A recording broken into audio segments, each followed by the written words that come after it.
Better make it quick, because they're probably going to come up here. This is also in honor of Gabriella Miller, age 10, who just died a few weeks ago in October. She had brain cancer. 10-year-olds are not supposed to get brain cancer. My sister and I both had severely disabled children. We lived in the Hoffman Estates near the Chicago Piles in 63 to 65, bloody noses every day from 3 to 5 years of age. We had handicapped children. People are dying. Kevin Blanch calls it the Pacific genocide, and that's what's happening. But it's not just the Pacific that's dying. Radiation is killing this world. Your children and your genomes are over. We can stop this. Fukushima is the most terrifying situation I can imagine. You ask, what can we do? First of all, you have got to get a government that is in total collusion with TEPCO, the energy company. They're lying through their teeth. Sailors say explosions like this made them sick when radioactive plumes settled on board the USS Ronald Reagan off the coast of Japan. And their attorney, Paul Garner, wants the country to pay up. They have physical problems. One of them is bleeding from his rectum already. The others have problems with thyroid glands. And Garner says another sailor now has cancer and recently had a baby with birth defects. These are all traits associated with radiation poisoning. We're just joking around because at the time there's still rumors going around about radiation being on the ship. And we were joking around about like growing extra fingers and toes and stuff like that. And we were like, let's stop and get checked for radiation, because they started setting up these little checkpoints all along the ship. And they're saying it's just a precaution, you don't have nothing to worry about. I mean, this thing has been pushed into the Pacific from day one for 958 days. And it doesn't matter if it's in the Pacific or it's in the air. It doesn't matter. You know, the marine layer rolls into California. The mysterious die-off of West Coast sea stars is spreading. The so-called melting sea stars were first noticed in Vancouver, then in Seattle, and now in California. Took them out as a precaution. There is a huge unknown as to why there is currently a die-off happening out in the wild. Few people would want to touch one of these. Sunflower sea stars infected with a strange melting disease, literally coming apart in the hands of biologists. The Seattle Aquarium sunflower sea stars are being held in isolated tanks away from the public. They're in quarantine. God bless you, Gabriella. It's been 1 month since her death. She was 10 years old.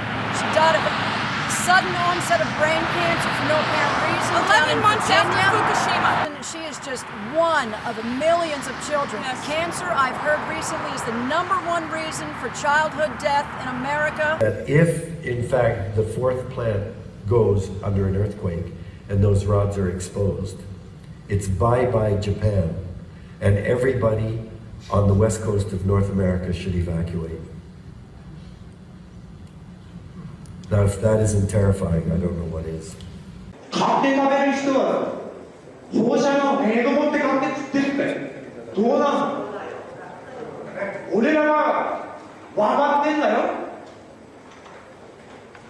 Yeah, I was at work one day and doing a safety observation on somebody, and all of a sudden I get this hot metallic taste in my mouth. It felt like the back of my head was going to blow off.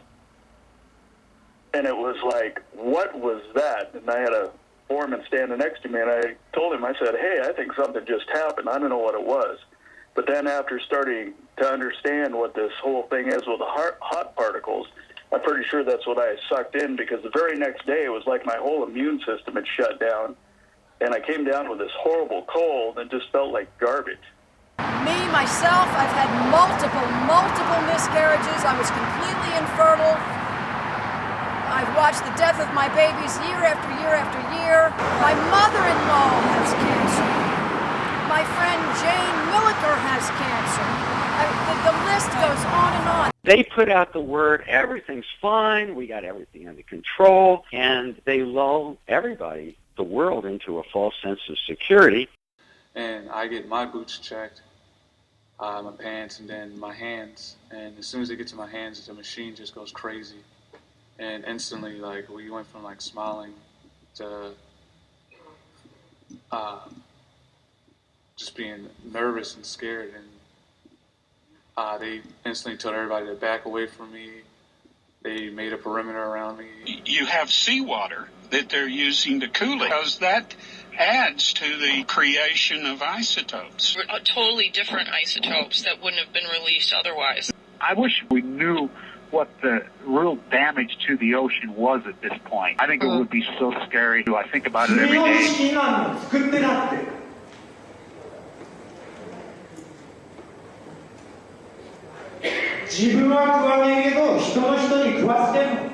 At least 3 of the aquarium's captive sea stars were melting. Their tanks are filled with Puget Sound water, and the scene out there is worse. Aquarium divers found a much more serious situation in the wild population along the Seattle waterfront. The victims they brought up were in various stages of the disease. The estimates of infected sea stars has grown from 30% to 50 or 60% in just a few days. And now biologists in California are finding it too. Something is causing sea stars to be diseased along the coast at different locations. West Coast aquariums have sent samples to several labs and are still awaiting results. An important species to the overall ocean health and one of their star attractions is at risk. In Seattle, Gary Chittum, King 5 News. Seattle aquarium scientists say if they can identify the problem, they may be able to treat sea stars in their exhibits. But there's not much they can do for the sea stars in the wild. And I have a number of foreign exchange student friends. I hang out with mostly Japanese people. There's at least 3 of them here that are from Fukushima Prefecture and one from Sendai, which is about 50 miles north. And they say the babies being born there are so many birth defects. All the kids are low energy. They have fatigue. They don't have any desire to do anything. They just feel like zombies. Because it's very hard to imagine how there could be a 5-fold increase in natural background radiation from the sort of material that's coming from Fukushima. Having said that, and having also done the calculations about the concentrations that would likely to be in the ocean, what I have noticed, and this is actually terrifying, is that since Fukushima there has been an increasing collapse in the entire Pacific ecosystem. And this is not something which one can just kind of poo-poo or write off. That's what I was going to raise. We have mainline oceanic university studies as high as 98% death, starfish, fish. They've never before seen whales that are Siamese twins or conjoined. At this point, my mother had 6 miscarriages. Teenagers are dying of heart attacks all across the states. In California, I know 5 or 6 people who had stillborn babies in the last 2 years. These are people who the doctor said the babies died because of stress. These are mothers who were in their early 20s. We see the animals dying.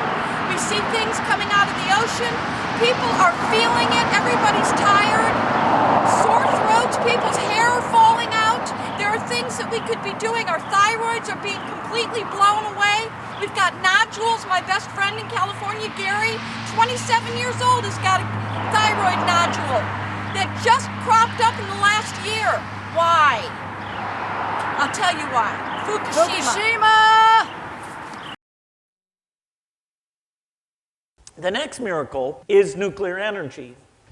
The thing I'm investing in, and not because I expect to make a ton of money on it, it's because I think because it's zero CO2, because the economics are so good, is a 4th generation design. And there are many 4th generation designs. This one is very, very attractive. By 2022, if everything goes perfectly, our demo reactor will be in place. And by 2028, again, assuming everything continues to go perfectly, it will be a design that could be replicated and built in many, many, many places. You could build, at that point, because you have no fuel constraint, and according to me, you have extremely good economics, good safety, no proliferation, no waste. Then you could go nuts. If everything goes perfectly. Absolutely. How often does everything go perfectly? In nuclear, well, if you ignore, no, come on. If you ignore 1979 and 1986 and 2011, come on, we've had a good century. So the idea of full passive safety. Gen 3 takes us to much, much, much better passive safety, not full passive safety. Gen 4, whoever's Gen 4 gets built, will be a no human required, no zirconium turning into hydrogen to explode type design.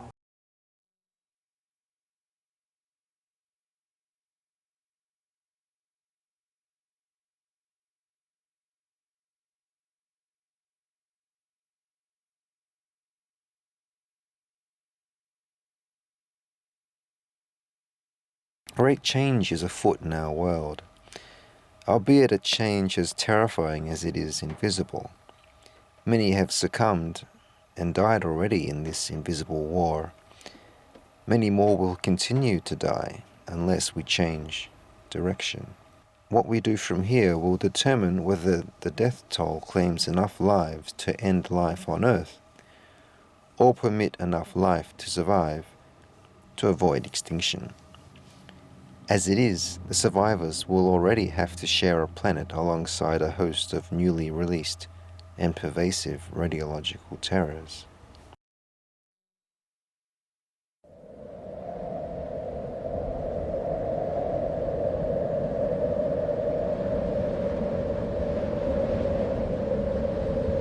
It is 4 years since the Olympics were scheduled to be held in Tokyo, which in the end never took place. For the world is an inhospitable place now, its life-giving biosphere destroyed by irrevocable man-made climate change. Not due to carbon dioxide, and not due to heat waves and firestorms, but sub-zero freezing temperatures and almost complete darkness, with an atmosphere filled with carbon-14. Nuclear winter and radionuclide contamination born of both catastrophic and colossal nuclear accidents and thermonuclear conflict have affected a dystopic climate change often alluded to in science fiction imaginings. How did humanity arrive and end here?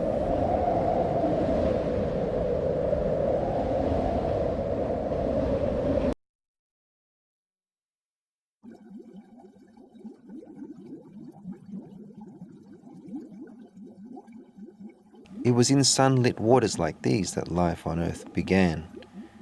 In time it would migrate to the land. These organisms know nothing of human activity above them that their forebears helped to spawn, but soon they probably will, to their detriment. In a kind of cruel and ungrateful payback to the debt we owe these waters and the oceans for our human existence, in a betrayal of our human origins and biological ancestry, life on Earth may so very easily be ended from dimly lit man-made pools of water like this one, a stone's throw away from the ocean where it began. The town of Pripyat sits 3 kilometers from the Chernobyl nuclear power plant. Reactor 4 melts down on April 26, 1986, releasing significant radiation across Eastern and Northern Europe. After some considerable initial denial, the Soviet authorities mobilize. Local residents are evacuated. 500,000 reservists, miners, and specialists descend upon Chernobyl. They clean up and dispose of radioactive debris, liquidating the area, even shooting down irradiated animals. Most importantly, they excavate beneath the melting reactor core so as to extract deposited water from its basement and then fill it with concrete. This water extraction avoids a high-pressure second explosion that would have rendered much of Europe uninhabitable. The basement concrete will be the foundation of the sarcophagus. For several months, this special task force fights day after day with meager, improvised protective clothing and equipment, so that the reactor core that has morphed into an unyielding corium lava does not reach the aquifer below, contaminating the Pripyat River, then the Dnieper, and on to the Black Sea.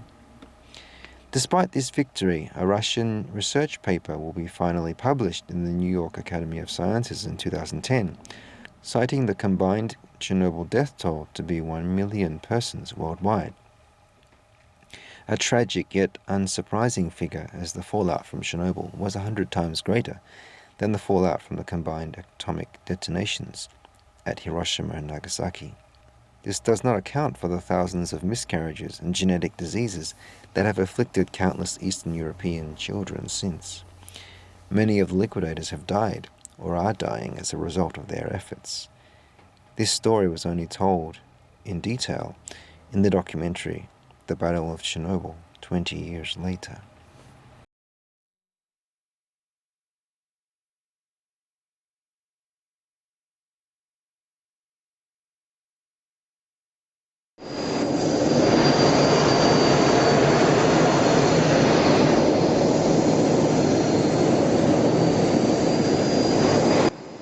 few thousand kilometers from warm Hawaiian waters steams a US Navy Nimitz-class aircraft carrier.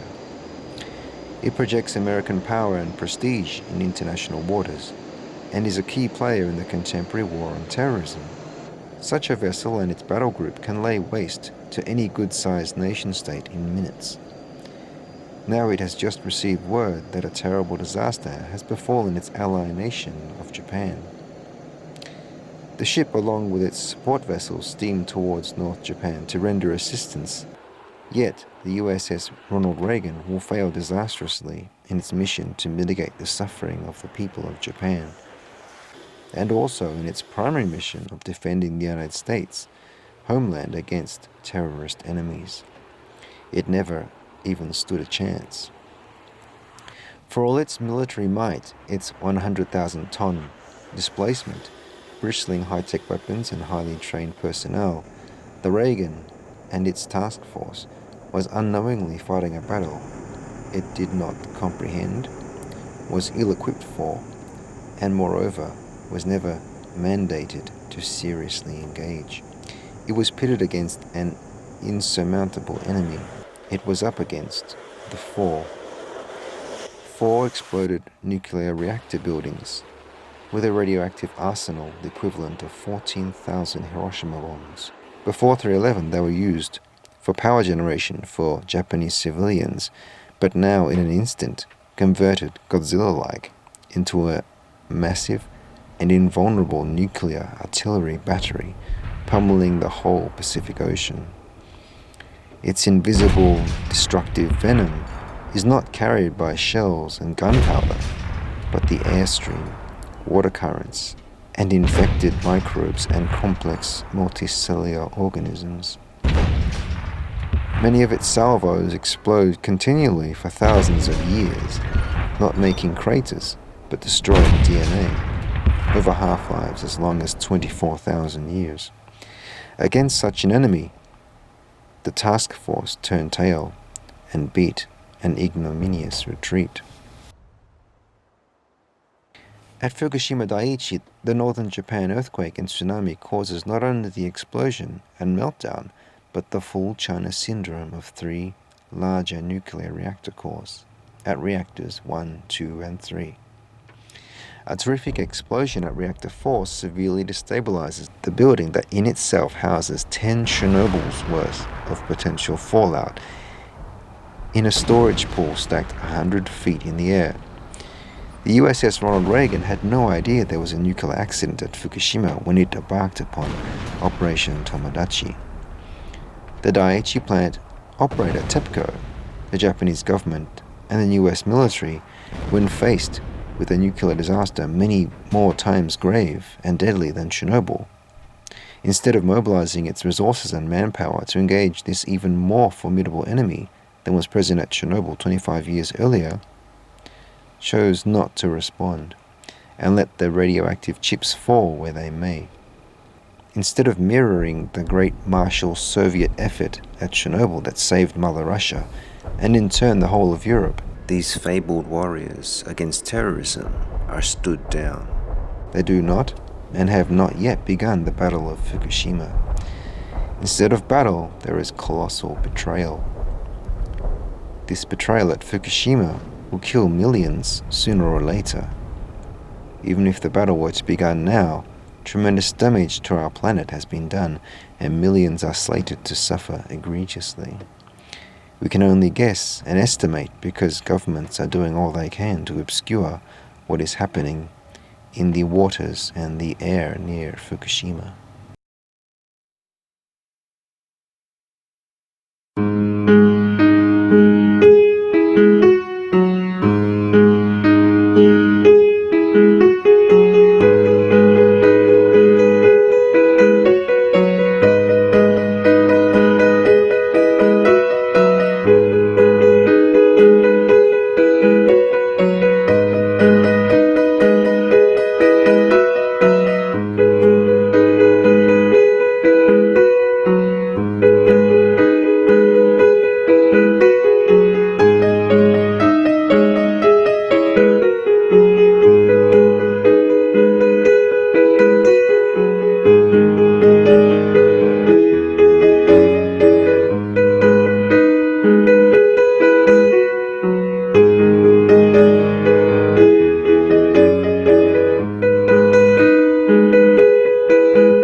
Where one failed at Chernobyl in 1986, 3 have succeeded stunningly at Fukushima. 3 nuclear reactor cores have not merely penetrated through their reactor and concrete containment, but have reached the aquifer below that flows into the Pacific Ocean. These lava flows are similar to what the melted reactor cores look like, but in no way as toxic. Unlike conventional lava, corium lava remains hot for much longer, and more to the point are highly radioactive for thousands and thousands of years. This German Marine Research Lab model, released after the accident, shows a single oceanic radiation release that contaminates the whole of the Pacific Ocean that reaches North America in several years. In truth, however, endless waves of these releases, one after the other, would be more accurate. Having mixed with the now subterranean reactor cores, 400 tons of radioactive contaminated water has been flowing into the Pacific every day for the past 2.5 years, having only been recently confirmed by the New York Times. Hi everyone, my name is Jamie Plim. We're about to pull into a routine port call in South Korea, and we found out that the tsunami and earthquake happened. Immediately we knew that we were going to reroute the ship to Japan to provide aid and give them food, water. So we did that immediately. We probably got to the coast of Japan by the day after it happened. We never heard anything about a nuclear power plant. We never knew about the possibility, let alone any kind of leak. So we were there outside. Our job as quartermasters is not only navigating the ship, driving, plotting our course and track, but going outside at the top of the ship to raise flags, to communicate with other ships. So being outside, we were breathing in this radiation. We were handling flags, which are porous, very porous material, obviously. We didn't really hear anything for probably a couple weeks after about a leak in the power plants. And even then, it was just still considered kind of a rumor.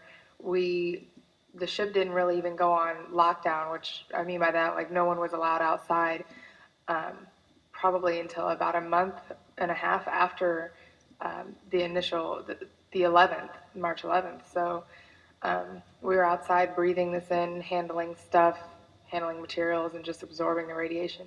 About halfway through, probably around the summertime, my menstrual cycle just disappeared completely.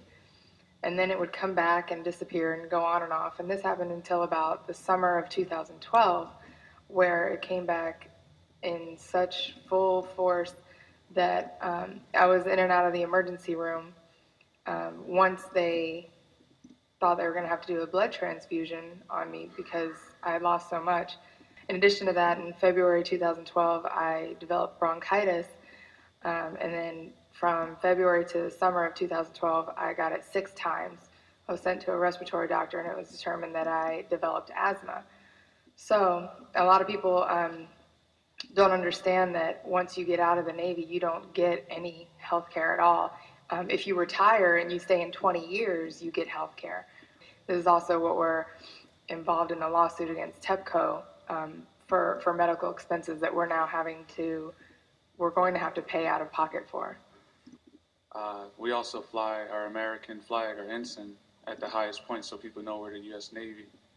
I was told by one of the higher ups to go out and retrieve the American flag so we can give it to the Japanese as a friendship type of deal, like a gift. I pulled the flag down, it was flapping in the wind, and wrapped around me, it got all over me. I folded it up, took it down there, I gave it to them, and I'm not sure what they did with it, but I got off watch an hour later. And we make it to the decon station, and I see there's a huge pile of clothes there from other sailors. And I go in, and they had to remove 3 layers of skin off my hands and my arms. They called and asked me to come up on watch to relieve the people on watch, and they told me they had received the highest amount of radiation out of anybody on the ship. Like 2 months after, a lump appeared on my jaw, and I went and got that looked at by the Navy Medical, and they told me that there was nothing they could do about it while we're out to sea. We'd have to wait for us to pull in. And another lump appeared between my eyes. I have another lump on my right thigh. As soon as I got out of the military, I went back to college and I started playing college sports again. And slowly after that, my body just started to fall apart. It's harder for me to breathe now. It feels a lot like my lungs are too big for my body whenever I do something like strenuous. I lost a lot of weight from the time I was in the Navy until now. I got stomach ulcers. It doesn't look like it, but my hair's started to fall out. I try to avoid brushing and combing it. Like a little bit after we found out the ship was radiated and we had finished up helping out, we left the area. And before we pulled into our first port since the disaster, we all had to sign this paperwork saying that the military is not to be held liable for anything that happened, and we had to sign paperwork saying that we weren't sick, that we were okay, and that they did tests on us. And it wasn't like a yes or no type of option. It was just like you have to sign it. Mutations are regularly reported in Japan and North America, moreover, as the Pacific jet stream and precipitation carries it eastward and ingloriously dumps it onto the New World. 1,300 fuel rods are sitting in a pool 100 feet above the ground in the weakened building, the Reactor 4 building. If a mishap during this fabled fuel removal, that some independent observers rightly doubt is taking place at all, causes an explosion, it would likely result in the abandonment of Daiichi, the free release of radioactive water on top of that existing, and the meltdown of all the spent fuel stored at the site, making the release scenario an 85 times Chernobyl event. In truth, what is happening at Reactor 4 is unclear and likely fraught with its own deception within the greater cover-up of the whole Fukushima radiation crisis.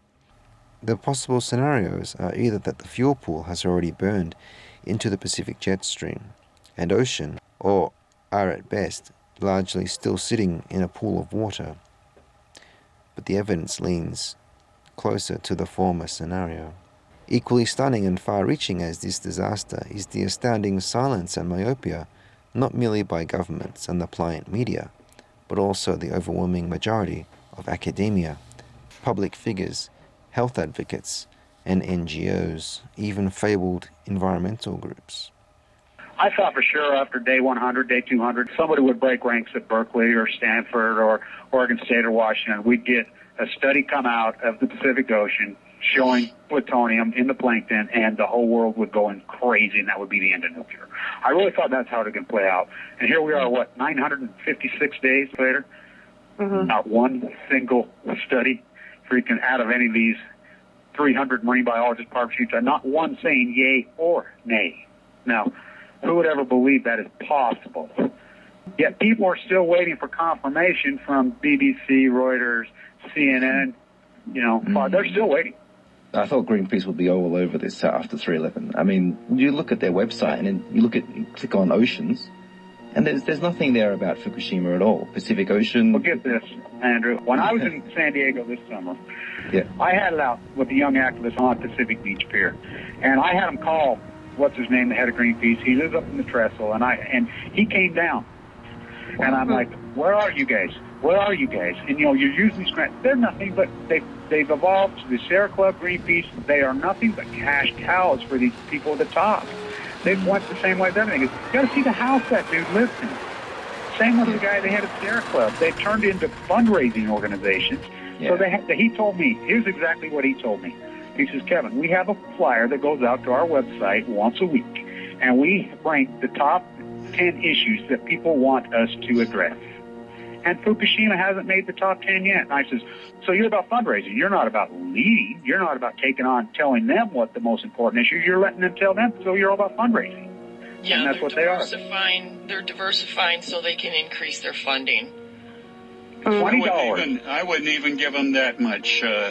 of an excuse. I would say they're gatekeepers. The people that had these organizations up get corrupted and become gatekeepers. They hold the truth in and turn it and twist it to suit their own pocketbook. Behind any of these groups too. I mean, if you notice, like the people who are being the loudest, who are putting out the most information, are the ones that aren't getting paid to do any of this. You know, exactly. They're doing it out of, you know, using their own funds, you know, digging, you know, into their own pockets to try to fund themselves and stay away from that, because you know, you don't even want to go down that road. It always, you know, then you have people that want to tell you what to talk about and what to say. And so it is, any organization that receives any kind of funding, and that includes activists, are the last people that I get information from. And how can anyone believe that this thing isn't the greatest ecological disaster in the history of humanity? A mere handful of independent scientists and health experts have spoken out about the true nature of the disaster. Nuclear engineer Arnie Gundersen, physician Dr. Helen Caldecott, and chemical scientist and advisor to the EU on radiation Dr. Chris Busby have fought for the dangers of the ionizing radiation to be known to the general public. Dr. Lauren Murray has also notably pointed out the distinct possibility of the 3/11 earthquake being man-made. Such is the technology available to those who may have reason to use it. Also, tremendous to-the-minute reporting on the Fukushima disaster was done not by the media and luminous organizations like the UN or Greenpeace, but by a motley crew of individuals. Kevin Blanche, a long-time anti-nuclear activist and analyst, declared publicly that the 3 reactor cores were most likely in full meltdown several days after March 11, 2011. Christina Consolo runs the site FukushimaFacts.com, that is an online omnibus of radiation and disaster information that assists the public on how to mitigate the effects of radioactive fallout. Tony Muger is a musician turned author-journalist who broke the story of the Nuclear Regulatory Council's internal documents obtained under the Freedom of Information Act. These documents detail the ongoing data findings and private but alarmed conversations between officials at the NRC as the radioactive plume hit North America a few days after March 11. Iori Mochizuki is a Japanese self-described cyber dissident who writes on his site fukushimadiary.com that provides detailed scientific and anecdotal news reporting of the effects of the disaster.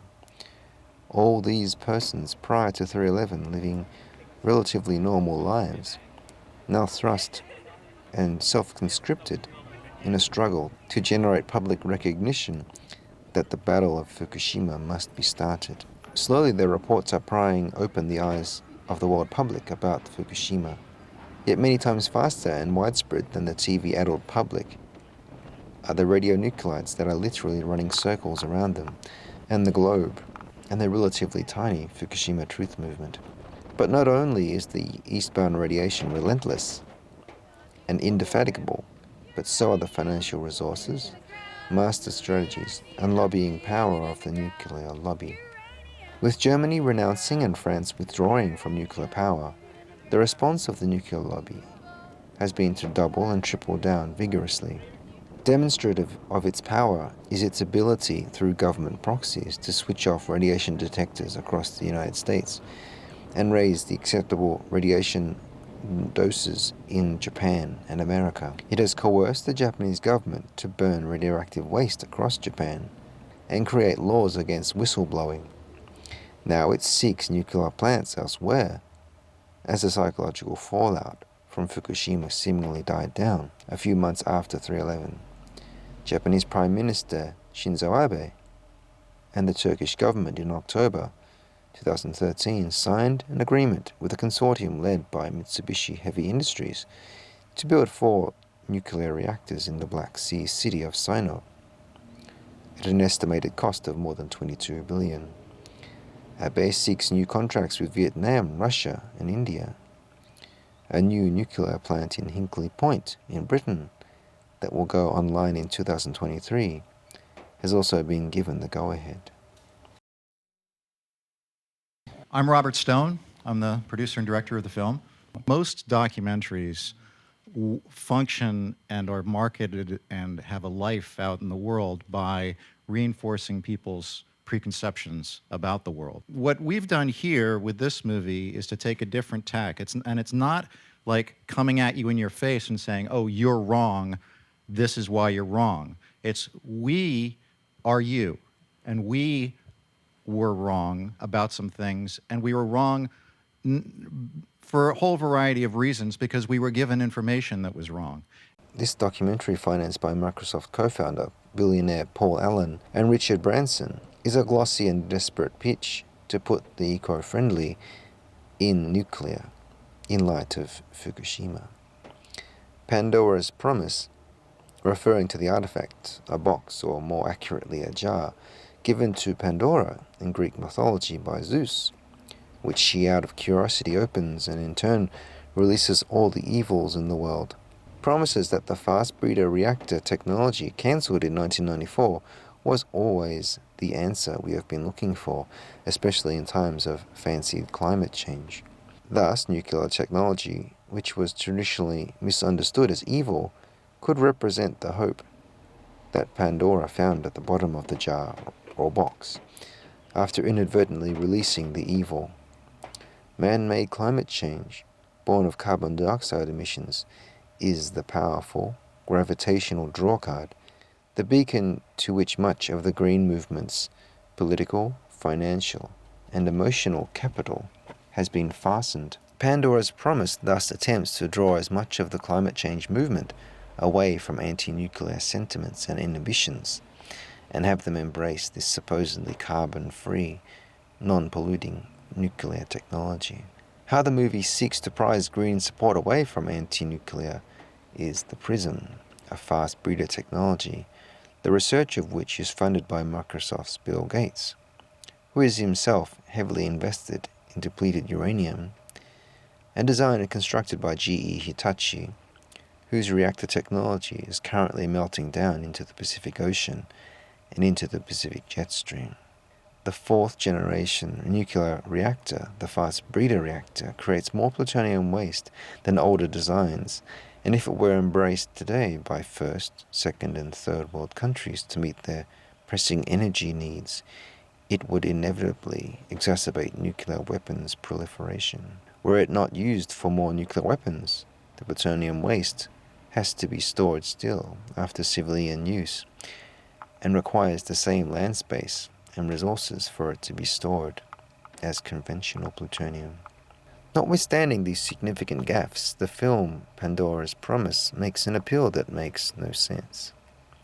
It makes the case for new nuclear technology that is better and safer than previous reactor designs, requiring billions more in research and development dollars from taxpayers that are, according to the film, already amazingly safe. The breeder, I told you the Finnish reactor is costing $11 billion a gigawatt. This technology is 1.5 to 2 times as expensive as that. Okay, breeder technology is much more expensive. It's also less reliable. It also has, it's sodium cooled. Sodium is reactive, violently reactive, both to water and to air. We know what it does, and we know that when they built them, it was a waste of money. That the one that they built, the Super Phoenix, which is the most famous one that they built in France, gave 7% of the energy that it was expected to, and had to close after 15 years. The Manju plant that they built in Japan, which was the flagship of this kind of technology, had a fire in it and had to close down. The Kalkar plant, which was the flagship of the German breeder reactor effort, they never put plutonium in it, and it was used as an amusement park and it is the only one of these plants to ever make money. This is like the people who say that Cylindria went bankrupt and therefore we shouldn't build any more solar plants anymore. I mean, it's all just... of them closed down, Robert. Every one of them closed down because they were unreliable and they were The dangerous. IFR ran perfectly. Hideously expensive. The IFR ran But let me perfectly tell for you- 30 years. Let me tell perfectly. let me tell you the real reason. Yeah, half of them operated okay, half of them Okay, had well, that's pretty good for an experimental thing. So what's the problem with like moving forward? Listen. The film and its director Robert Stone uphold the World Health Organization line that no one died due to 3 Mile Island and Fukushima, and that a mere 56 people to date have died due to Chernobyl. Bee stings kill 58 Americans every year, and that is generally deemed to be acceptable. If we take the United Nations and the World Health Organization at their word, who are tied at the hip with the very pro-nuclear IAEA, then current nuclear plants by this measure have an absolutely outstanding safety record and must be embraced immediately. No need for fast breeders and documentaries about them. The movie thus has a plot that has no direction to go to and no compelling void to fill. The film farcically tries to create a nuclear industry year zero, creating an Orwellian memory hole into which the whole catalogue of dreadful cancer deaths and contamination, and deadliest of all, the litany of lies that have come out of the nuclear industry pertaining to its economic viability, its direct link to the weapons industry, the non-observance of even basic safety standards and lack of oversight of plant maintenance and nuclear plants to date, and the millions of deaths emanating from nuclear weapons and nuclear power fallout. All this is to be expunged from record, dumped into a repository and buried forever. The film runs on an alternative timeline from that of actual history and nuclear mortality rates. Of course, the deadly legacy of nuclear power must be obscured, otherwise the whole industry might be killed off.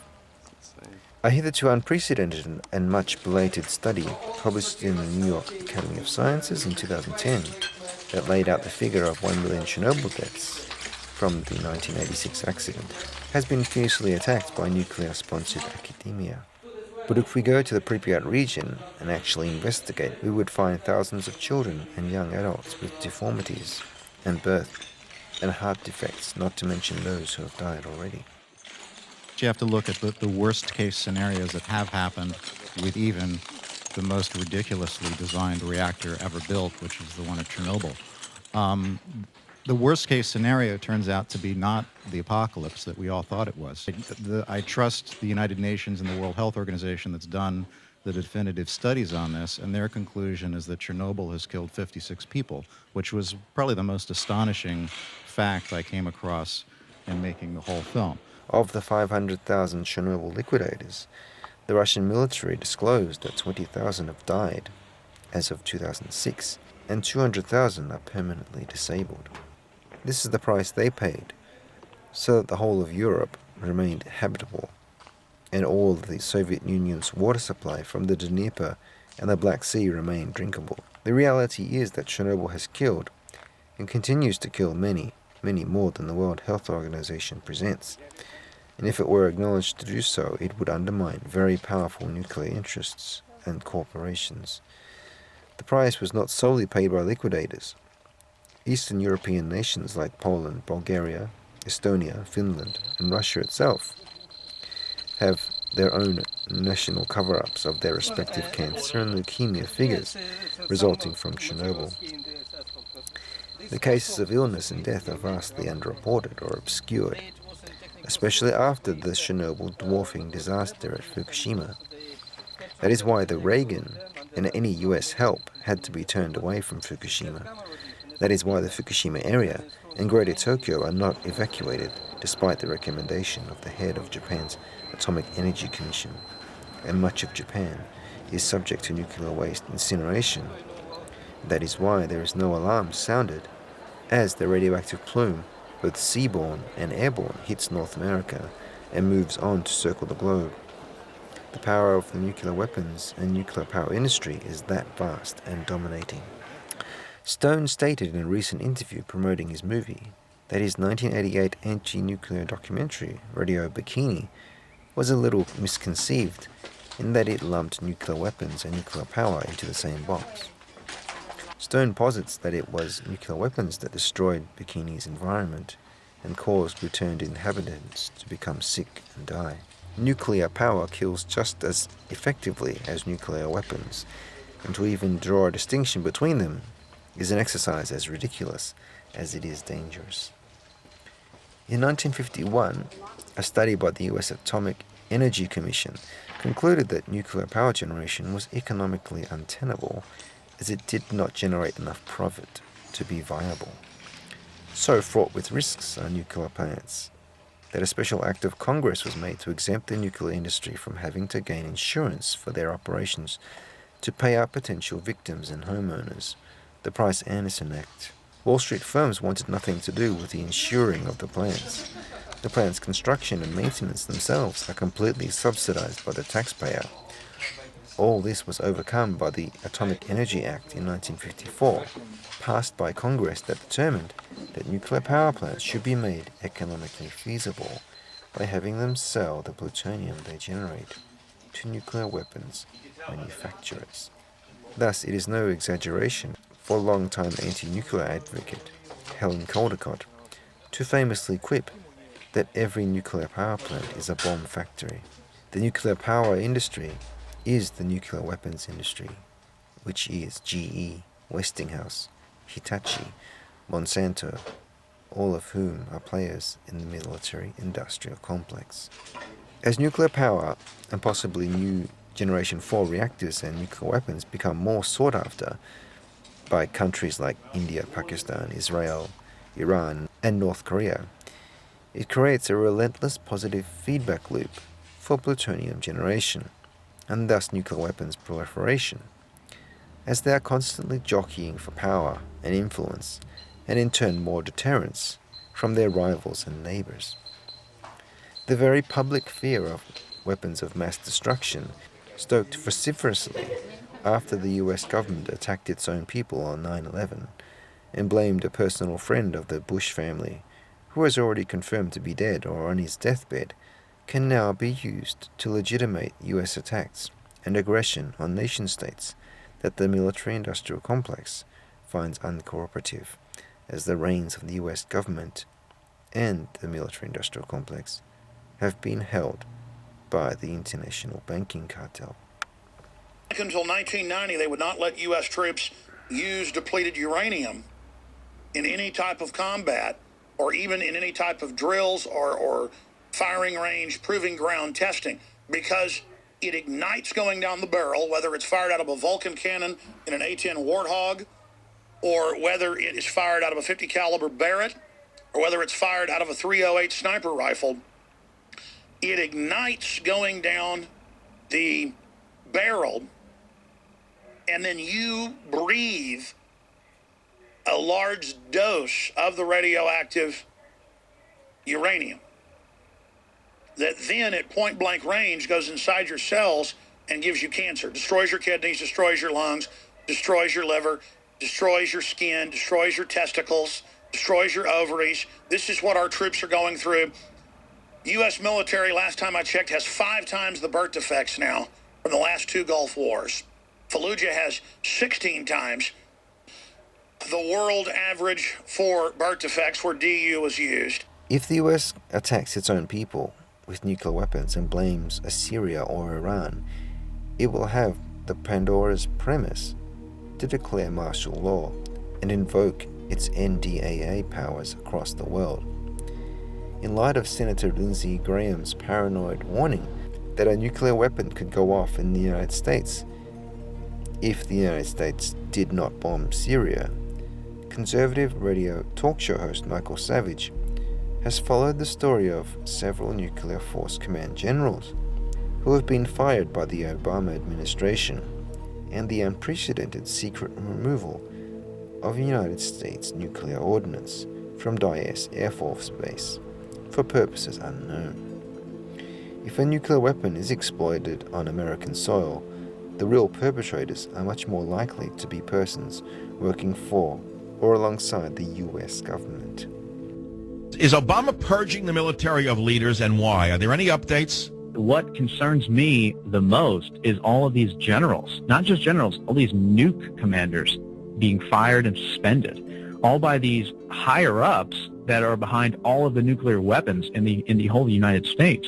And then they're appointing this guy that's been with the Pentagon since 2009, and it looks as if he is the guy that's going to do whatever they say. My speculation, based on what the source is telling me and based on this information, is that these new commanders have been fired and suspended because they would not play ball. They were not okay with an unsigned, off-the-record nuke transfer to South Carolina.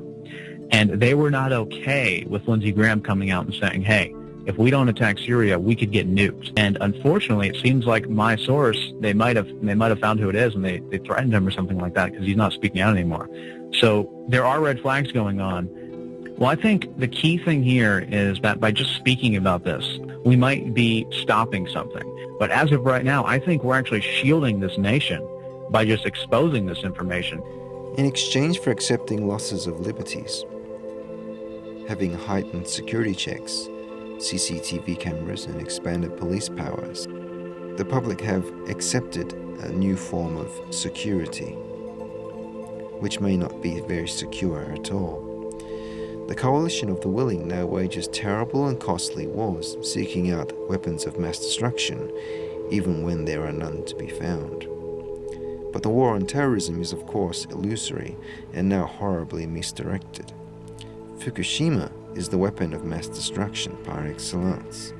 Those mystery 1,300 spent fuel rods, whether burned already, partially or not at all, are merely a mirror to the 91% of leaking reactors across the world, and the thousands upon thousands of water-cooled, spent fuel rods perilously stacked together and staggered all over the world, near the very reactors that they were expended in, and often placed near huge population centers, in reactor buildings and facilities that rely largely on 1960s and 70s technology.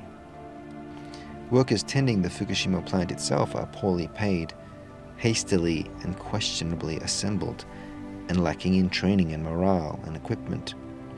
Any mistake or act of God could easily trigger a chain reaction that would release the whole of the plant's nuclear inventory, its reactor cores, its larger and adjacent fuel pools, and vast radioactive water storages.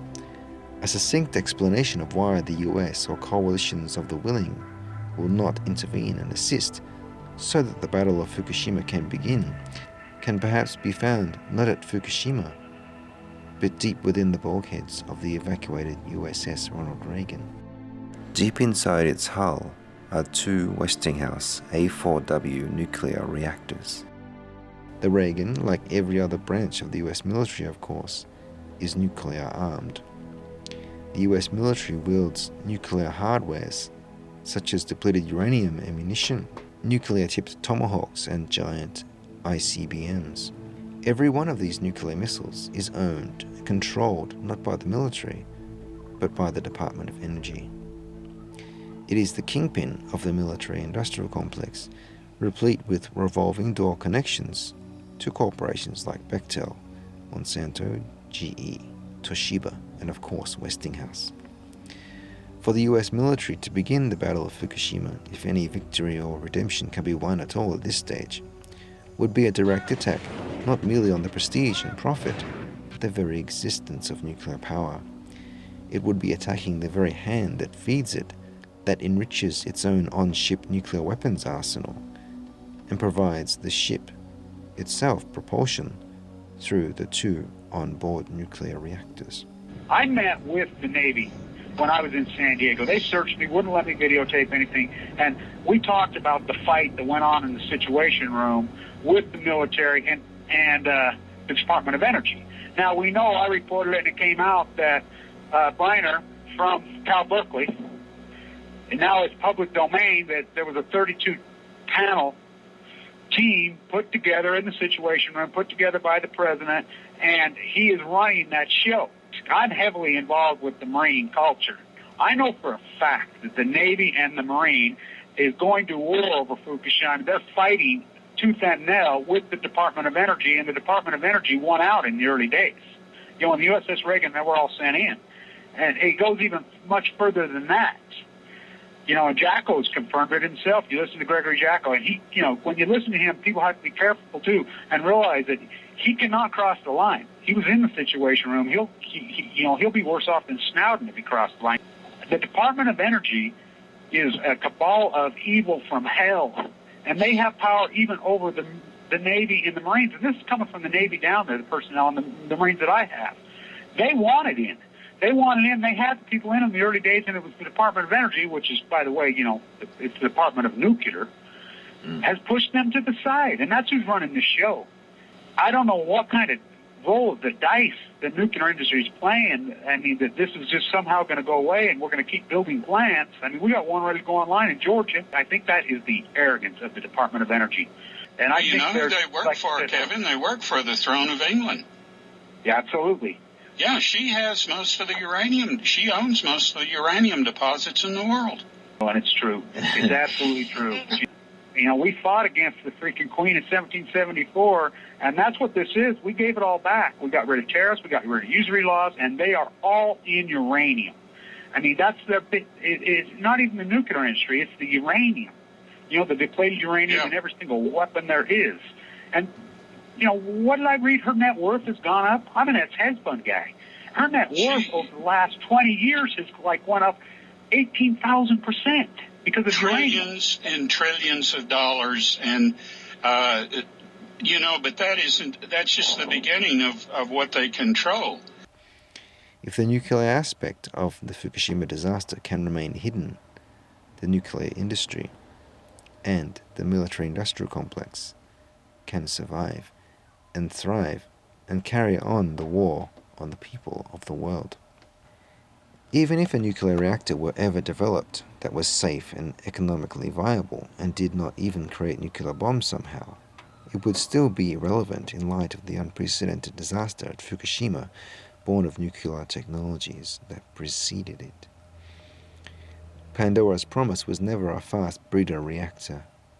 It was a series of promises made in 1945, promises reneged upon that are killing the biosphere as we speak.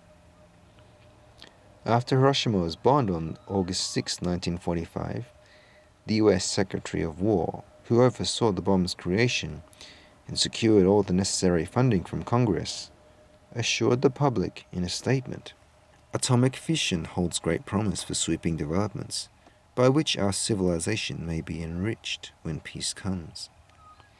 It will be a matter of further research and development to design machines for the conversion of atomic energy into useful power. Mindful of the grave problems that arise concerning the control of the weapon and the implications of this science for the peace of the world, every effort is being bent towards assuring that this weapon and the new field of science that stands behind it will be employed wisely in the interest of the security of peace-loving nations and the well-being of the world." A promise made, and subsequently made a complete mockery of.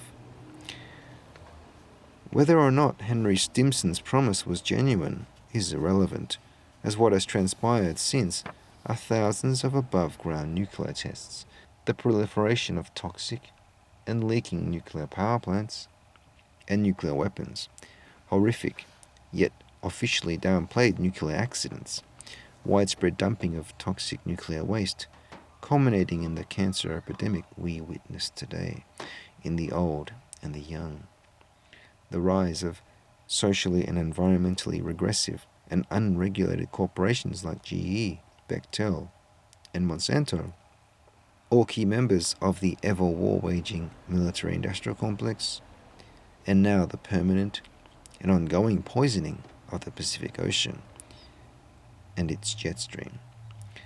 Notably, Monsanto, the key player in the enrichment of uranium in the wartime Manhattan Project, has been the foster parent of deadly poisoning and mutation of the food supply, both through the radiation released from atomic fission it helped to create, and now complemented by its genetic modification of crops and seeds, made more and more universal by its infiltration into the US Food and Drug Administration and equivalent government bodies across the world.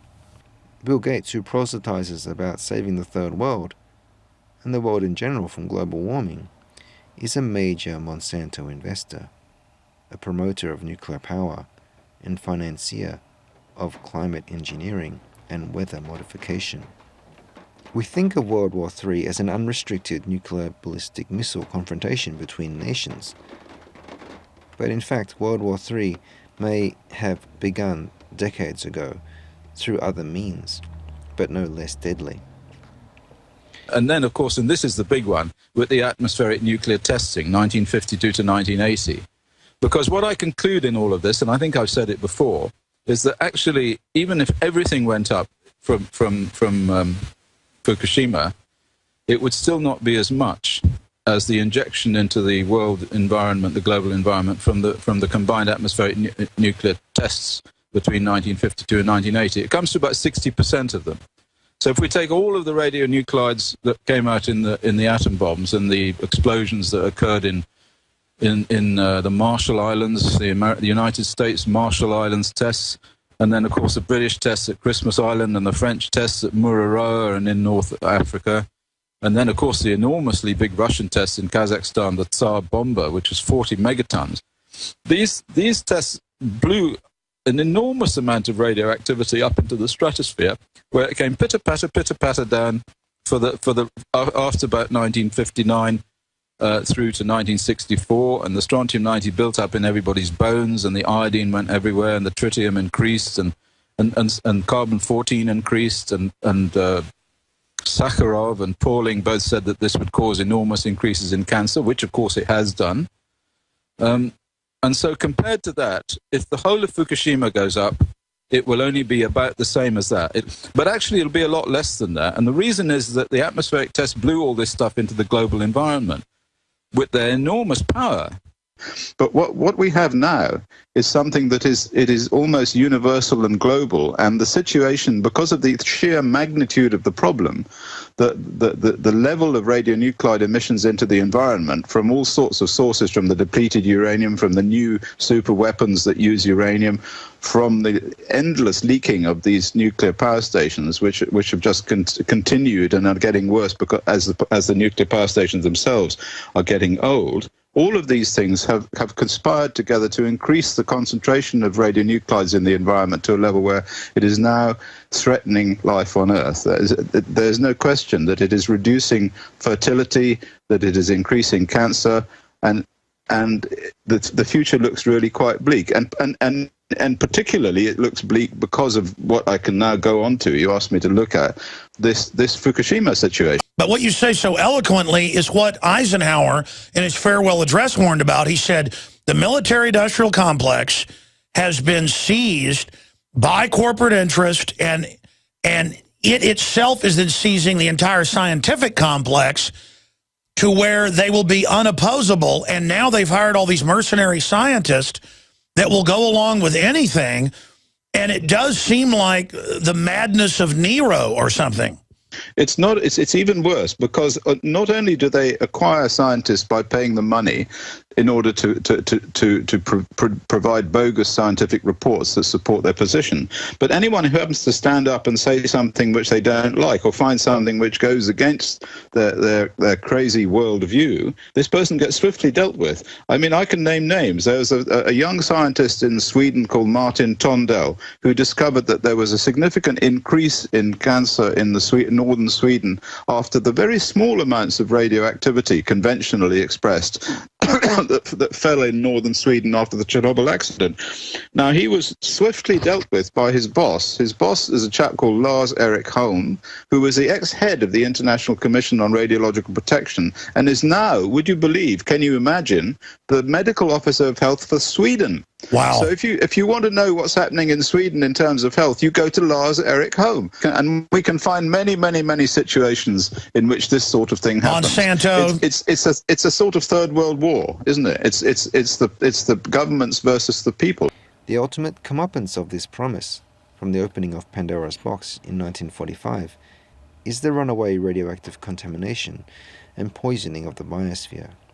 It stems from a deep-seated poisoning of the institutions and even NGOs that we would have thought should have protected us or warned us of the dangers. These bodies have supped at the table of the nuclear industry, or let it, or pure rent-seeking, silence them. All these fail-safes and supposed guardians of the public interest have failed in colossal terms at Fukushima. If nuclear proliferation, or a nuclear false flag, 9/11 style attack results in even a limited nuclear war, we will get on top of inexorable decay of ecosystems and our own DNA, a massive irreversible climate change, not from carbon dioxide that plants breathe, but from the resultant nuclear winter for hundreds of years, ending all life on Earth, except perhaps burrowing insects, or some organisms living off deep-sea volcanic vents. The dark truth of what was promised was more honestly spoken of by Einstein, who declared that the splitting of the atom would lead to unparalleled catastrophe, and Robert Oppenheimer. We knew the world would not be the same. Few people laughed. Few people cried. Most people were silent. I remembered the line from the Hindu scripture, the Bhagavad Gita. Vishnu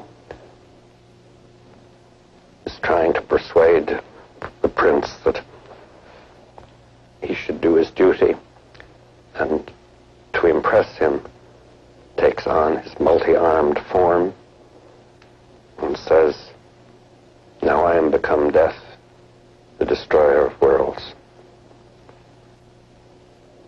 I suppose we all thought that one way or another. The macabre promise foreseen by Oppenheimer and Einstein is becoming fulfilled with frightening aplomb. It is indeed completely befitting of the mythology of Pandora's box used by Robert Stone, as indeed all the evils are being released into the world. And in the end, two of the three key figures in the bomb's creation, Einstein, Oppenheimer, like Pandora herself, were deeply saddened and guilt-ridden for opening the box. Yet Stimson died believing the bomb, and his legacy could usher in still a new era of peace. Is there any form of safe atomic or nuclear power? No, there isn't. It's not possible to constrain the atom. It's not possible to do anything with the atom that is safe enough, that prevents releases of these radionuclides. And all of these radionuclides have significant harmful effects at very, very low concentrations. So the answer is no, you can't do that. But the people in the United States have their own problems, and the dangers there are much greater from the local nuclear sites. I was about to say, now whenever they have a leak or a problem, they don't even tell you. No, that's right. And so if you're worried about radioactivity in fish, you want to worry about the fish that swim in the river, which is fed water by the nuclear reactor near you, because a map that I've seen of the United States with nuclear reactors is like somebody's thrown a lot of darts at it. There are an awful lot of nuclear reactors, and they're all very old, and they're all falling to pieces, and they're all leaking like sieves, and it's all going into the ground, and it's all going into your food and your water. Sure, what about the number that I see of 91%? CBS News says 75% of reactors are leaking. Well, what's the real number from your research? I would think 100% is the number that are leaking. It's absolutely not possible to function with a nuclear power station without it leaking. It can't be done. Just exactly how much spent fuel we have here in the United States at the 100-plus nuclear reactors around the country? Well, we have the largest inventory of spent fuel in the world. It's about, it's been recently reported to be, at this time, about 71,000 metric tons. And it really represents the largest concentration of radioactivity on the planet. And what we found is that these pools are vulnerable, and that the United States, for the last several decades, has permitted the reactor operators to put as much as 4 times more in the spent fuel pools than their designs envisioned. 4 times? That's right. So just relative to what's happening in Fukushima, do we have 4 times the quantity of what is now being stored at the reactors in Fukushima? Oh, easily, and then more. No, but I mean at each reactor. That's right. That's right. I mean, the Fukushima reactor basically on the average contain about 100 metric tons. Spent fuel pools in the United States contain as much as 500, 600, 700 metric tons. Okay, so let's turn to the response from the Nuclear Regulatory Commission to your report. What was it? What we reported, which I think is important, is that these pools were vulnerable and that if they were something caused them to drain, they would lose their water. The temperature in the spent fuel, because of the radioactive material decaying, would get so high that it would cause essentially the cladding of the fuel to catch fire and release catastrophic amounts of radioactivity. And we estimated that a single pool fire in the United States at a typical reactor could render an area uninhabitable substantially greater than that created by the Chernobyl accident. The Chernobyl accident created an area of inhabitability that's roughly the size of half of New Jersey. So you're suggesting that this would be even greater than that, greater than half of New Jersey, and how much greater? 4 to 5 times. The response by the Nuclear Regulatory Commission and the nuclear industry was hostile. Why do you think the NRC was so hostile to this report and its findings? I think that the NRC has become entirely too codependent on the nuclear industry which it regulates. The situation in which we find ourselves cannot be forged into some warm, fuzzy afterglow moment about harnessing new technologies that have in truth just been rebranded as new and improved and green, because that would be a lie.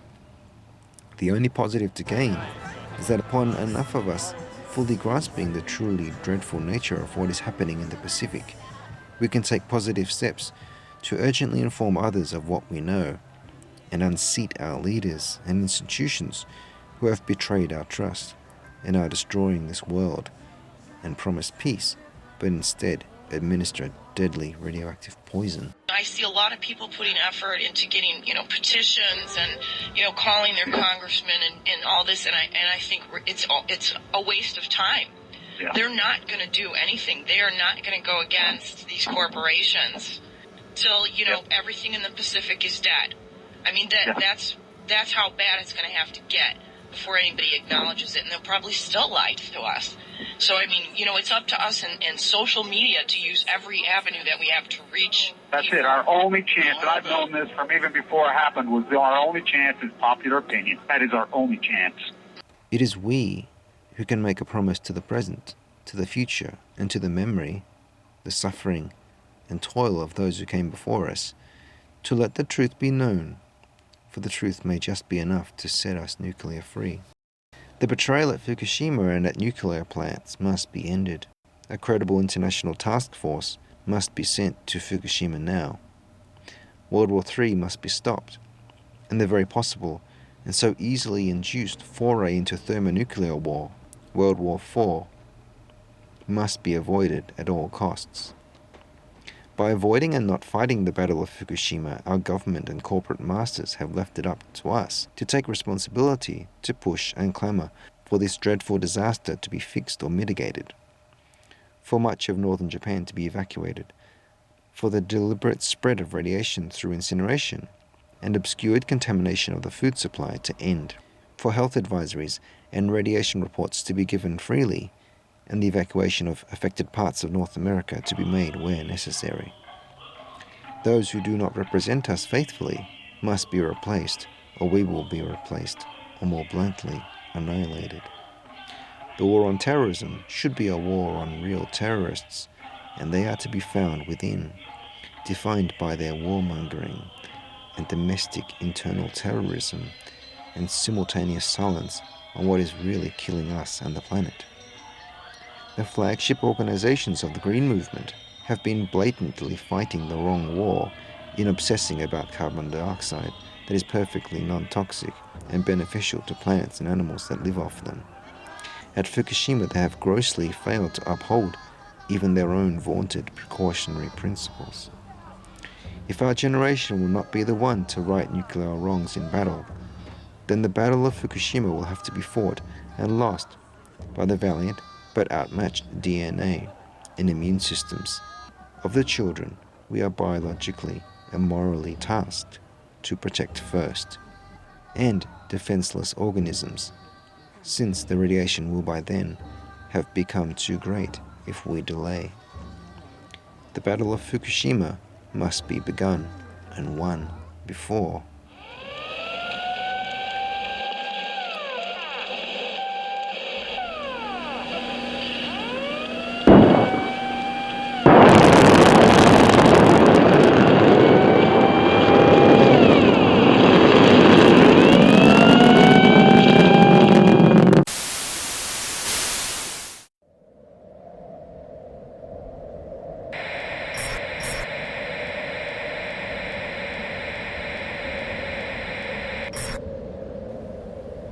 If war is indeed an omen for death, we can only hope that in our struggle to avoid annihilation, it can be forged into an omen of death, not to ourselves, but to all things nuclear, so that all other things may live.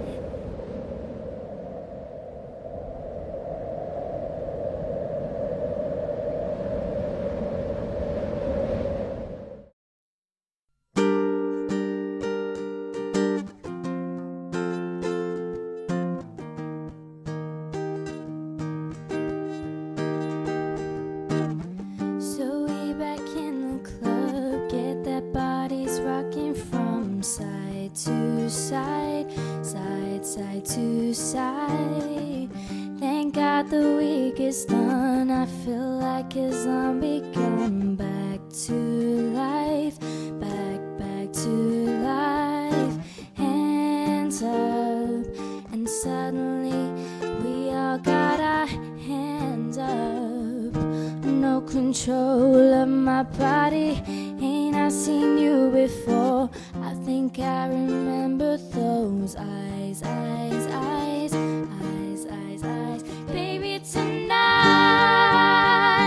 the DJ just got us falling in love again. Yeah, baby, tonight the DJ just got us falling in love again. Dance, dance like it's the last night of your life. I'ma get you right. 'Cause baby, tonight the tea just got us falling in love again. Keep downing drinks like this, no tomorrow, not just right now, now, now. Gonna set the roof on fire, gonna burn this mother down, down, down, down, down, down, down. Hands up, when the music drops, we both put our hands up. Put your hands on my body, swear I've seen you before. I think I remember those eyes, eyes, eyes.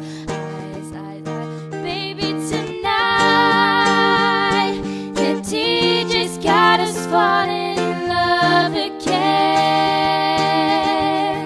Yes, baby, tonight the tea just got us falling in love again.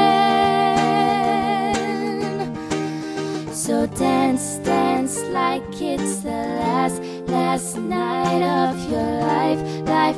I'ma get you right. 'Cause baby, tonight the just got us falling in love again.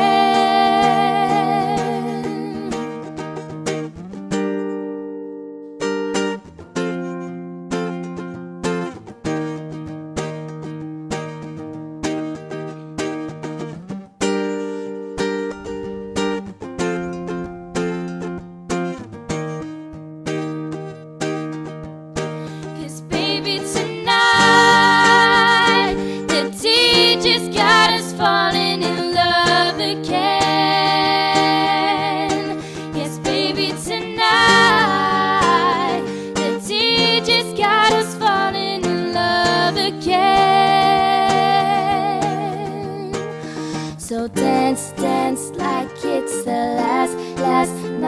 up your life, I'ma get you right.